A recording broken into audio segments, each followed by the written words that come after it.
কাঞ্চন বন্ধু, তাহলে আমি আসি রে। অনেক দূরের রাস্তা, এখনই বের না হলে অনেক দেরি হয়ে যাবে। তুই নতুন জীবনে সুখী হ, আমার আশীর্বাদ সব সময় তোর সাথেই থাকবে।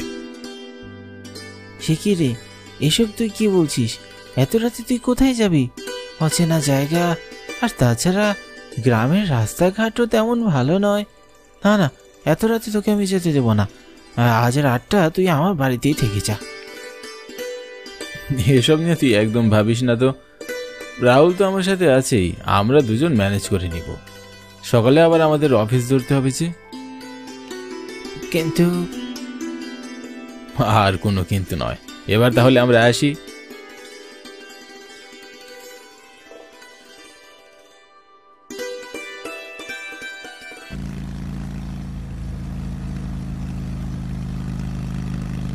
আমি শিশির, আমার পিছনে যে বসে আছে সে আমার বাল্যকালের বন্ধু রাহুল। আমরা কলকাতা থেকে শ্যামনগর গ্রামে আমার বন্ধু কাঞ্চনের বিয়ের অনুষ্ঠানে এসেছি। আমি, কাঞ্চন এবং রাহুল, আমরা তিনজন একই অফিসে চাকরি করি। কলকাতা থেকে শ্যামনগর গ্রাম বেশ অনেকটা দূরে। যে করেই হোক আজ রাতের মধ্যে আমাদের কলকাতায় ফিরে যেতে হবে এবং সকাল 9টায় অফিস ধরতে হবে। গ্রামের আঁকাবাঁকা রাস্তায় আমাদের মোটর সাইকেল খুব দ্রুত গতিতে চলছিল। চারিদিকে নিস্তব্ধ পরিবেশ, অমাবস্যার ঘন কালো অন্ধকার পথঘাট খুব একটা ভালো করে দেখা যাচ্ছে না। গ্রামের শুনশান রাস্তায় বেরিয়ে ঠিক যখনই বড় রাস্তায় আমাদের মোটর সাইকেল মোড় নিল, তখনই হঠাৎ করে আমাদের মোটর সাইকেল স্টার্ট নেওয়া বন্ধ হয়ে যায়। এই কি হলো রে, হঠাৎ মোটর সাইকেল থেমে গেল কেন? আমিও তো বুঝতে পারছি না, কিছুতেই আর স্টার্ট নিচ্ছে না। এই যা, তেল শেষ, এখন কি হবে? রাহুল, তোকে আমি আগেই বলেছি ট্যাঙ্ক ফুল রাখতে। বিশ্বাস কর, আমি ট্যাঙ্ক ফুল করেই তেল নিয়েছিলাম, কিন্তু কাঞ্চনদের গ্রামের বাড়ি এতটা দূরে হবে তা আমি কল্পনাও করতে পারিনি। এত তাড়াতাড়ি কেমন করে সব তেল শেষ হয়ে গেল আমি বুঝতে পারছি না। রাহুলের কথা শুনে আমি ভীষণ অবাক হয়ে গেলাম, কারণ কাঞ্চনের গ্রামের বাড়ি যতই দূরে হোক তা ফুল ট্যাঙ্ক খালি হওয়ার মতো দূরে না।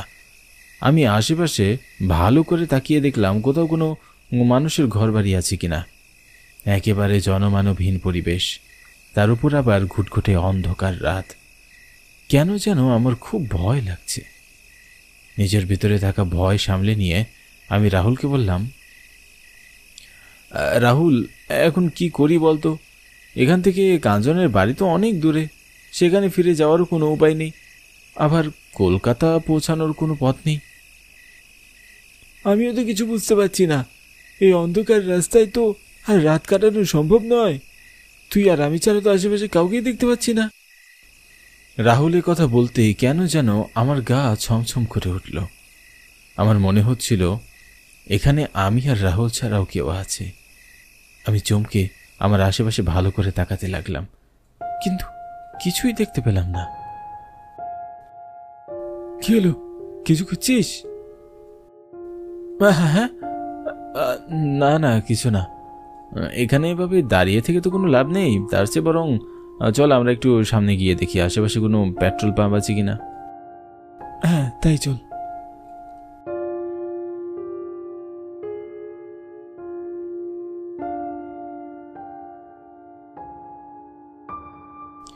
মোটরসাইকেল রেখে আমি আর রাহুল বড় রাস্তায় উঠে হাঁটা শুরু করলাম।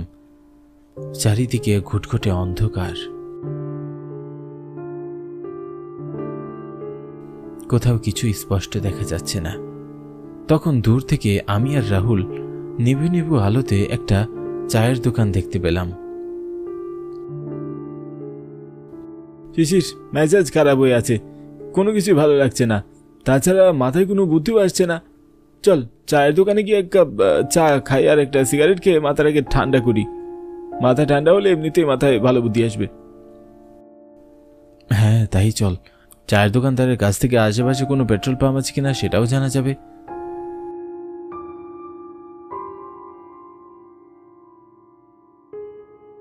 আমি আর রাহুল দ্রুত গতিতে চায়ের দোকানের দিকে এগিয়ে যাচ্ছিলাম, কিছুটা এগিয়ে যেতেই আমার নাকে খুব সুন্দর খাবারের সুবাস ভেসে আসতে লাগলো।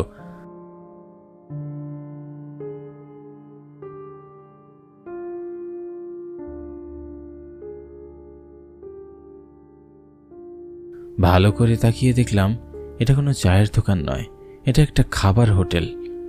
এত সুন্দর বাহারি রকমের খাবারের সুবাস আমি এর আগে কখনো পাইনি। এই শিশির, বাহারি রকমের খাবারের সুবাসে তো আমার বড্ড খিদে পেয়ে গেল। মাত্র যে বিয়ে বাড়ি থেকে পেট ভরে নানা রকম খাবার খেয়ে এসেছি তা মনেই হচ্ছে না। মনে হচ্ছে আমি এখন আরো অনেক কিছু খেতে পারবো।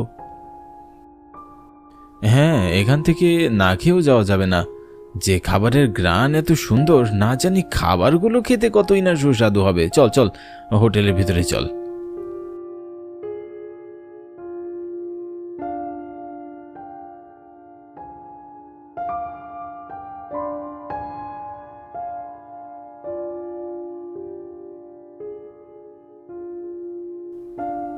আমি আর রাহুল তাড়াহুড়ো করে হোটেলের ভিতরে প্রবেশ করলাম, আর তখনই অন্যরকম একটা গন্ধ নাকে ভেসে আসলো।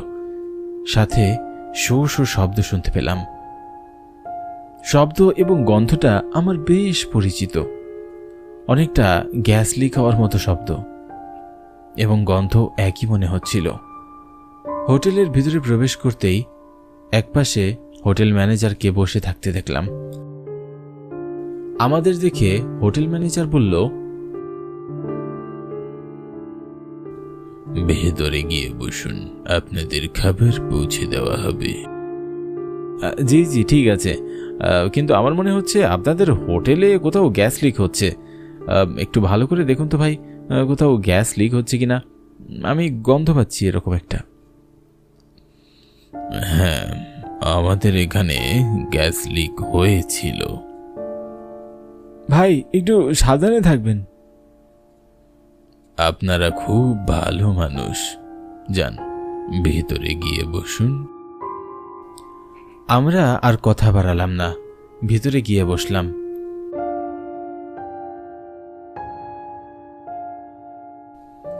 হোটেলের ভিতর আরো ৩-৪ জন কাস্টমার বসে খাবার খাচ্ছিল।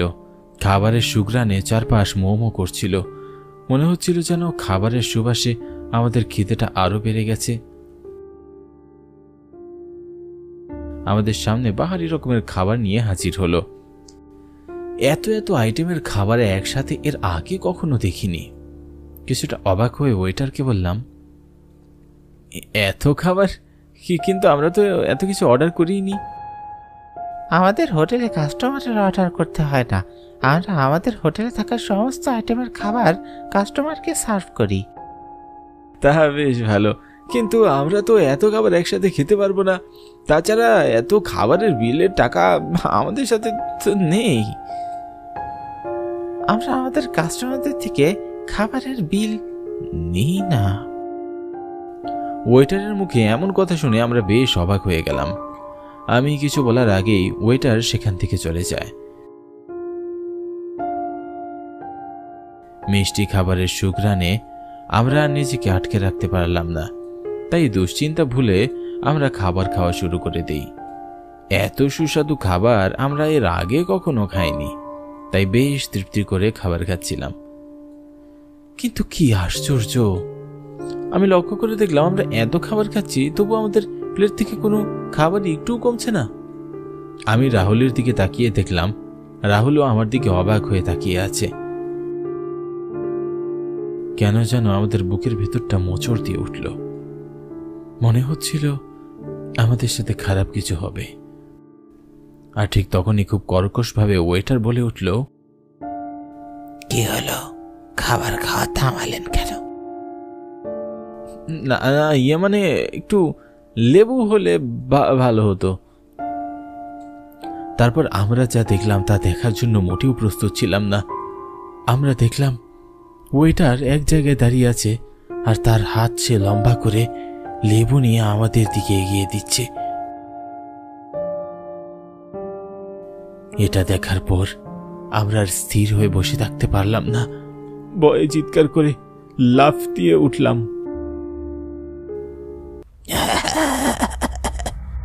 খুব বিশ্রীভাবে ওয়েটার হাসতে লাগলো। তার হাসিতে পুরো হোটেল কেঁপে উঠল। রাহুল খুব শান্ত করে আমাকে শক্ত করে ধরল আর বলল, শিশির, ওদিকে দেখ।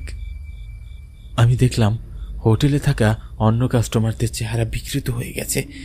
তাদের পরনে থাকা রঙিন পোশাক ধবধবে সাদা হয়ে গিয়েছে, চোখ গড়িয়ে রক্ত ঝরছে, ধারালো দাঁতগুলো বাইরের দিকে বের হয়ে আছে এবং তাদের সামনে প্লেটে অনেক কাঁচা মাংস রাখা, আর তারা সেই কাঁচা মাংস চিবিয়ে চিবিয়ে খাচ্ছে। এসব দেখার পর আমাদের বুকের ভিতরের পানি শূন্য হয়ে যায়। ভয়ে হাত পা থরথর করে কাঁপতে থাকে। পানির পিপাসায় গলা শুকিয়ে কাঠ হয়ে যায়। হোটেলে আর এক মুহূর্তের জন্য অবস্থান করার সাহস ছিল না আমাদের।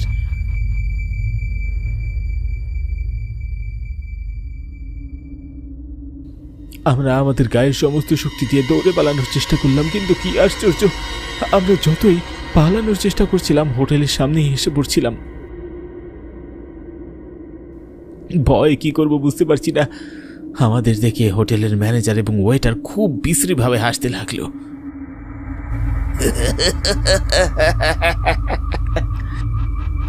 তাদের বিশ্রী হাসির শব্দে পুরো এলাকা কেঁপে উঠছিল। ভয়ে আমার বুকের ভিতরের প্রাণ পাখিরা ছটফট করতে লাগলো। মনে হচ্ছিল এখনই যেন বুকের খাঁচা ভেঙে প্রাণ পাখিটা বের হয়ে আসবে। রাহুলের দিকে তাকিয়ে দেখলাম চোখ বড় বড় করে নির্বাক হয়ে তাকিয়ে আছে। দেখে মনে হচ্ছে এখনই অজ্ঞান হয়ে যাবে। পালাবি কোথায়? তোদের পালানোর কোনো পথ নেই।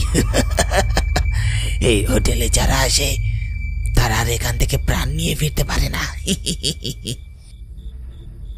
ম্যানেজারের মুখে এরকম কথা শুনে ভয়ে আমার হাত পা আরও কাঁপতে লাগলো।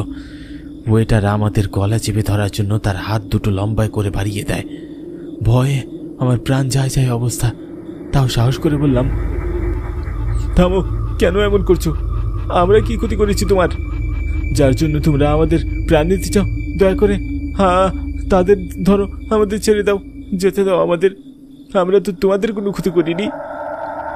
আমি কথা বলতেই হোটেল ম্যানেজার এবং ওয়েটার, হোটেলের কাস্টমার সবাই উধাও হয়ে গেল এবং ধীরে ধীরে হোটেলটা হাওয়ায় মিশিয়ে যায়। আমি এবং রাহুল রাস্তার পাশে দাঁড়িয়ে থাকি। আমার মাথা প্রচণ্ড ঘুরতে লাগলো। চোখ দিয়ে রাহুলকে ঝাপসা দেখতে লাগলাম। তারপর আমার আর কিছুই মনে নেই।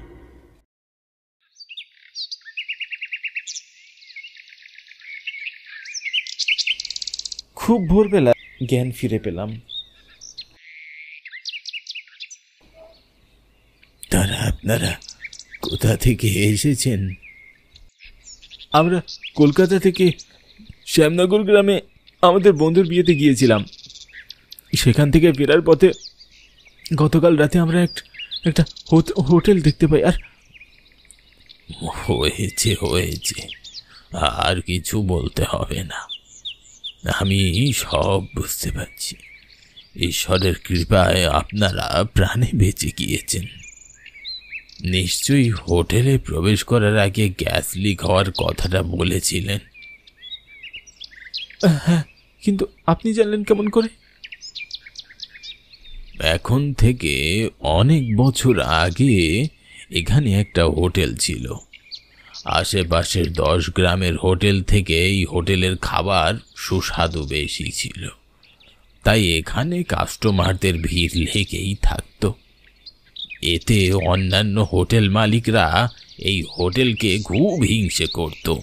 তারপর একদিন শত্রুতা করে গ্যাসের পাইপ লিক করে দেয় এবং হোটেলে আগুন লাগিয়ে দেয়। এতে হোটেলে থাকা সবাই পুড়ে ছাই হয়ে যায়। আর তারপর থেকে প্রায় প্রতি অমাবস্যা রাতে এখানে সেই হোটেলটাকে দেখা যায়।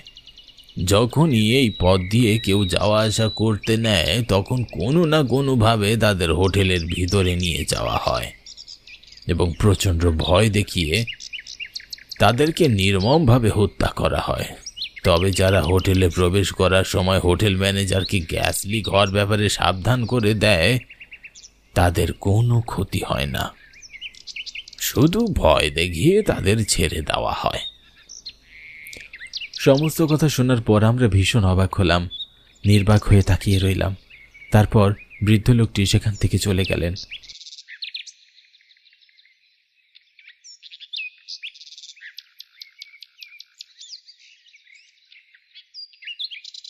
আমি আর রাহুল আমাদের মোটর সাইকেলের কাছে গেলাম।